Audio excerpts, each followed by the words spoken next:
पुण्यामध्ये मतदान केंद्रावरचे सीसीटीव्ही बंद असल्याचं समोर आलं। सीसीटीव्ही लावले मात्र DVRला कनेक्टच केलेले नाहीत।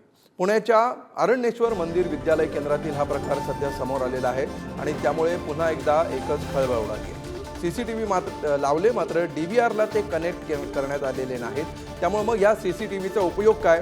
ज्या मूळ उद्देशासाठी हे सीसीटीव्ही लावलेले होते तो उद्देश त्यातून कसा सफल होणार असे अनेक प्रश्न आता निर्माण झाले। ज्ञानेश्वर चौतमल याविषयी आपल्याला अधिक माहिती द्या। ज्ञानेश्वर, काय नेमकं हे प्रकरण?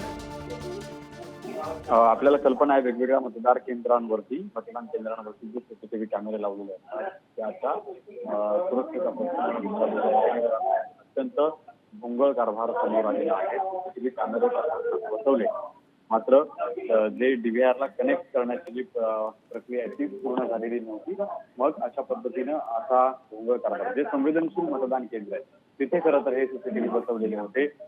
सीसीटीव्हीच्या माध्यमातून त्या मतदान केंद्रांवर लक्ष ठेवण्यासाठी म्हणून जे सीसीटीव्ही बसवले त्या सीसीटीव्हीचं कनेक्शन जे DVR असते तिथपर्यंत होणं अपेक्षित आहे। मात्र सीसीटीव्हीच्या त्या वायर तसाच लोंबकळत असल्याचं पाहायला मिळतं आणि एकूण मग प्रशासनाच्या निवडणूक प्रक्रियेवर प्रश्नचिन्ह या निमित्तानं उपस्थित होताना पाहायला मिळतं।